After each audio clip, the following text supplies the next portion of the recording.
بسم الله الرحمن الرحیم. سلامونه او نیکی هیلې ګرانو محصلینو، په دې هیله چې روغ جوړ او خوشحاله اوسئ. زموږ د نن ورځې درس د پیسو په اقتصاد کې 28م درس مو ده. له دې مخکې مو 26 درس ولوستل او د 26م درس آخر مو د افغانستان بانک دندې وي چې کومې دندې پر مخ وړي. په هغه دندو کې مو مهمې دندې تاسو ته ارایه کړل چې کومې دندې موږ د افغانستان بانک ول. بیا هم د پیسو او د بانکدارۍ د قانون د 9 مادې له مخې څه دندې چې وي هغه مو تاسو ته ارایه کړل. په آخر کې مو د تیر درس کې رهبري کوونکی اداري ارګانونه څوک دي د افغانستان، په دې باندې مو لږ رڼا واچوله. نن ورځ زموږ د بحث موضوع چې ده هغه د افغانستان بانک لیدلوری او ماموریت ده. دا مهم درس مو ده. هر ارګان چې جوړیږي، هر ارګان چې هر نهاد چې وي، هغه ځان لپاره یو لیدلوری لري چې لوري ګوري چې زه څه غواړم په آینده کې څه لاسته راوړم. د هغې لیدلوري لپاره موږ کوم رسالت او کوم ماموریت لرو او د دغه ماموریت پر اساس باندې موږ کوم موخې ته رسېدلی شو. نو زموږ لیدلوری، ماموریت او موخه دغه زموږ 3 مهم درسونه دي زموږ د نن ورځې درس کې. یعنې زموږ د درس موضوع د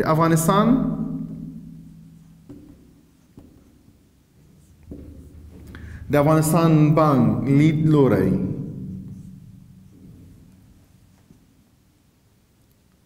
ماموریت. څه ماموریت لرو د دغې د لاسته راوړلو لپاره، رسالت مسده او موخه. موخې مو کومې دي؟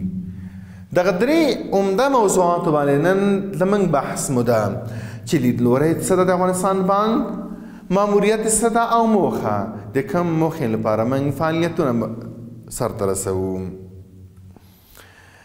راځو اول درس مو لیدلوری.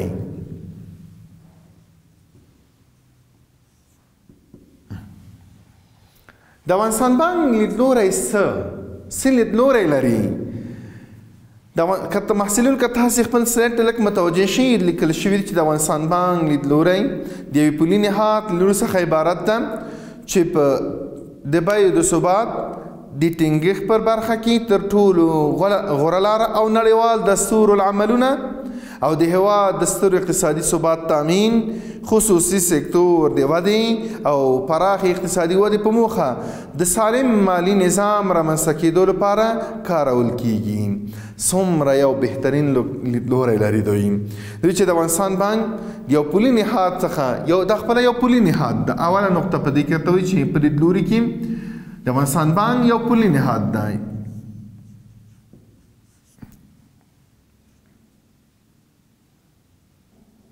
پولي نهاد دی. اول نقطه ده چې دې کې ټولې د پیسو معاملې ترسره کیږي. د پیسو نشر، د پیسو چاپول، د هغوی ارزښت ساتل، د هغوی خلکو یا نور بانکونو ته جواز ورکول چې هغوی فعالیتونه مخکې ویسي، د مالي موسساتو نظارت کوونکی ده، یا داسې نور چې د پولي نهاد ده او ټول پیسې او اسنادو سره دوی فعالیت کوي. دا سروکار ده. اوس وایي چې د بیو د ثبات د ټینګښت په برخه، نو اول د بیو د قیمتونو د ثبات، د قیمتونو ثبات د ټینګښت.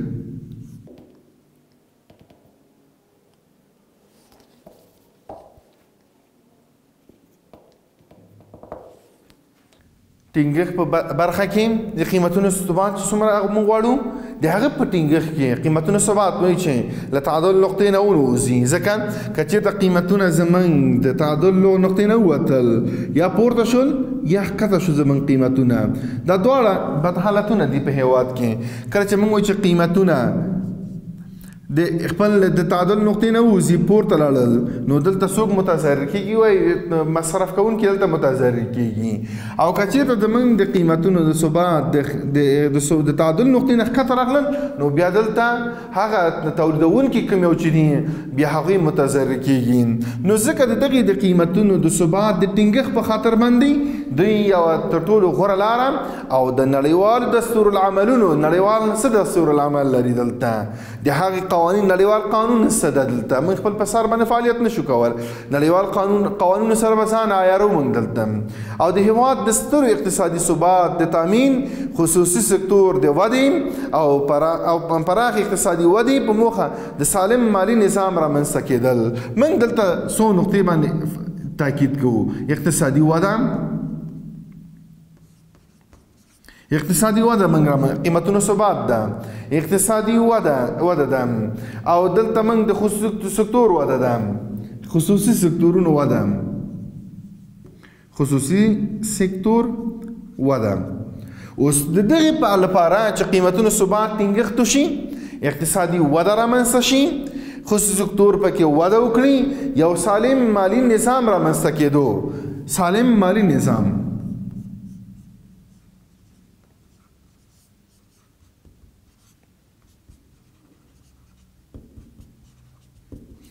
د سالم مالی نظام رامنځته کېدو لپاره کارول کېږي څنګه څه کارول کېږي دغه موږ کوم فعالیتونه چې مخکې وړو یا کوم دستورالعملونه چې کوم یو دي یو تر ټولو غوره لاره پیدا کول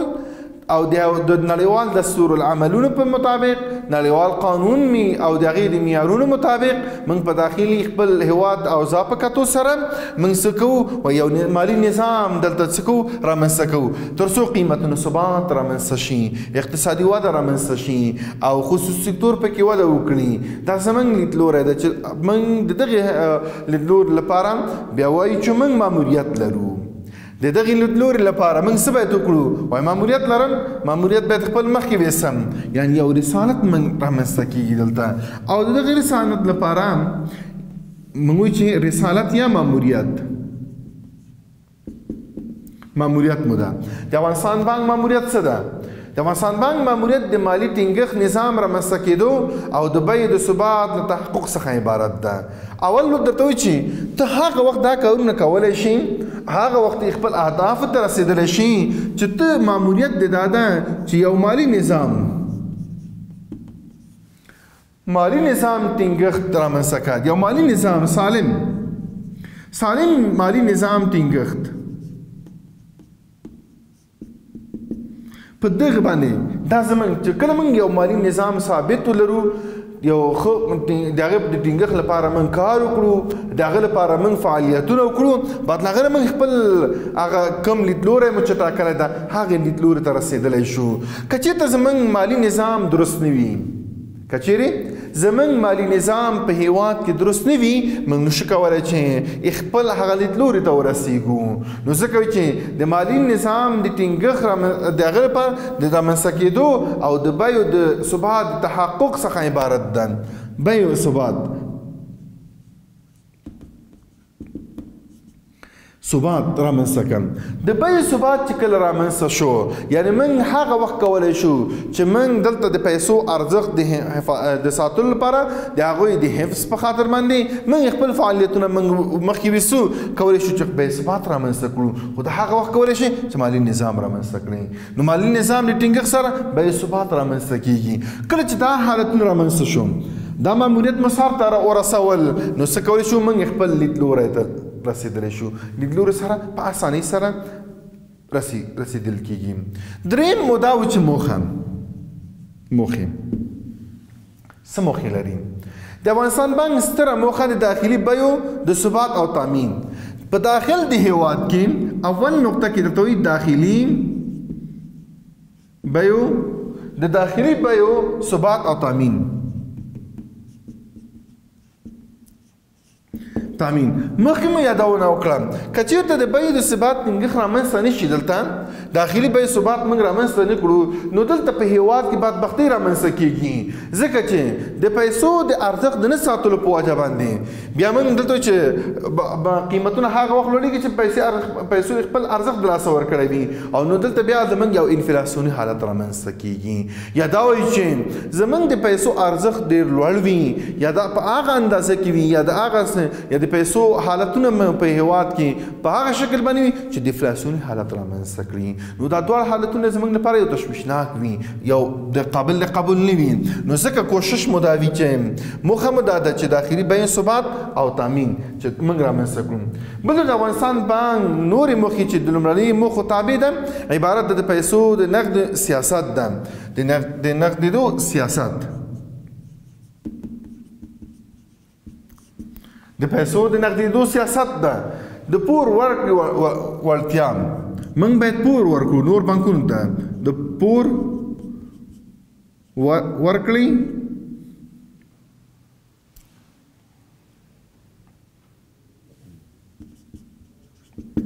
وړتیا باید موږ ولرو موږ باید پور ورکړو خلکو ته نور بانکونو ته ضرورتونه پر وخت کې دا باید موږ پور ورکړو د اقتصاد پر بازار ولاړ ثبات مالي سیستم یو مالی سیستم رامنځته کړو موخه مو ده مالی سیستم خو دا مالی سیستم څنګه د اقتصاد د بازار پر اساس د اقتصاد بازار په اساس د اقتصاد بازار په تعریف باندې تاسو پیږئ یعنې د هغه پر اساس باندې مالی سیستم دا زموږ موخه ده د سالم او اغیزناکو فعالیتونو څخه ملاتړ یعنی کله موږ د هېواد د حالاتو په کتو سره چې کله یو حالت نه بل حالت ته موږ مخکې ویل چې سیاستونه زموږ ثابت نه وي نه پاتې کېږي دا تګلارې مو زموږ ثابت نه پاتې کېږي د وخت په تغیرېدو سره تغییر خوري خو کله چې تغییر خوري نو د هغه لپاره سالم او اغیزناکو فعالیتونو څخه ملاتړ موږ د خپل د نظام لپاره مالي نظام لپاره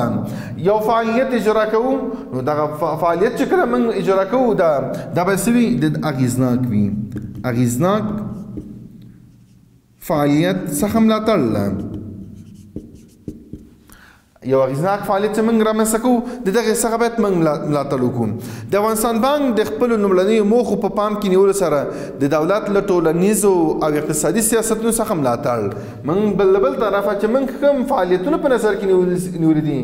د اقتصادي سیاستونو او ټولنیزو اقتصادي او ټولنیز د دغې سیاستونو څخه باید څه وکړو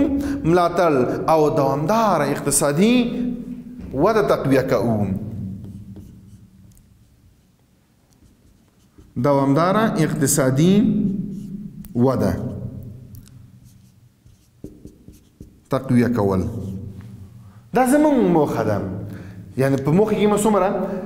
داخلي بیې ثبات تامین د نقدو سیاست ده د پور ورکړې وړتیا باید ولرو مالي سیستم د افغانستان د بازار پر اساس باندې باید رامنځته کړو اغیزناک فعالیت څخه ملاتړ کړو چې موږ د حالاتو د تغییرېدو پر اساس باندې موږ یو فعالیت اجرا کوو خو اغیزناک وي اقتصادي او ټولنیز سیاستونو څخه ملاتړ دوامدار اقتصادي وده تقویه کول دا زموږ موخه ده محصلینو د افغانستان بانک د پیسو فعالیتونه چې کوم یو دي هغه موږ څو فعالیتونه مشخص فعالیتونه دلته موږ په نظر کې لرو ورته د پیسو فعالیتونه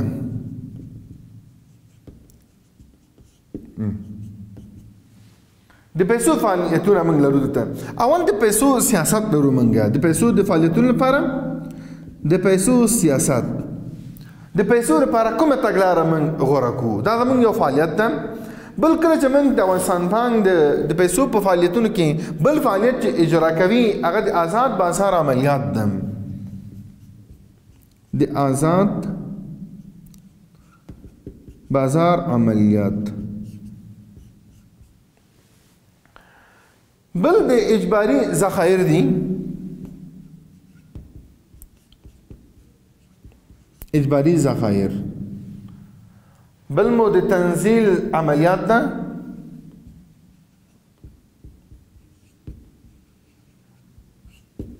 تنزیل عملیات ده د بانکونو قرض ورکول، بانکونو ته قرض ورکول، دا فعالیتونه دي زموږ. قرضه ورکول دا د پیسو عمده فعالیتونه دي چې افغانستان بانک یې اجرا کوي. نو محصلینو زموږ د نن ورځې درس د افغانستان بانک لیدلوری، ماموریت او موخې وي. په لیدلوري کې مو څو نقطې باندې بحث وکړل. اول چې د افغانستان بانک یو پولي نهاد ده، د قیمتونو د ثبات د ټینګښت لپاره فعالیت کوي، اقتصادي وده، خصوصي تور وده موږ غواړو، سالم مالي نظام رامنځته کېدو لپاره خپل فعالیتونه موږ مخکې وړو. دا زموږ یو لیدلوری ول. د هغې لیدلوري لپاره باید موږ ماموریت ولرو. ماموریت مو څنګه ول؟ وایي سالم مالي نظام ټینګښت رامنځته کړو. مالي نظام مو چې جوړ شول، هر څه زموږ فعالیتونه په سمه توګه او په ښه شکل باندې پرمخ ځي. بل د بیو ثبات ده. کله چې د بیو ثبات رامنځته شول، زموږ ټول فعالیتونه، ټول هر څه مو په ښه شکل پرمخ ځي. موخې مې ول کوم د افغانستان بانک کوم موخې سرته رسوي؟ داخلي بیو ثبات تامین، د نغدېدو سیاست، د پور ورکړې وړتیا، د مالی سیستم د اقتصاد د بازار پر اساس باندې وي، اغیزناک فعالیتونو څخه ملاتړ کله چې موږ یو فعالیت اجرا کوو، او اقتصادي او ټولنیزو سیاستونو ملاتړ، د دوامداره اقتصادي ودې تقویه کول. دا زموږ د نن ورځې درس چې په آخر کې مو د پیسو فعالیتونو باندې بحث وکړل. پیسو سیاست، د آزاد بازار عملیات چې دا زموږ فعالیتونه ول، د اجباري ذخایر د تنزیل عملیات، د بانکونو قرضه ورکول و. محصلینو دا زموږ د نن ورځې درس چې عمده موضوع مو د افغانستان بانک لیدلوری، ماموریت او موخې په هکله مو معلومات ارایه کړل. دا چې تر بل درس پورې زه ستاسو خدمت ته حاضرېږم، په لوی الله مو سپارم. له توجه څخه مو مننه.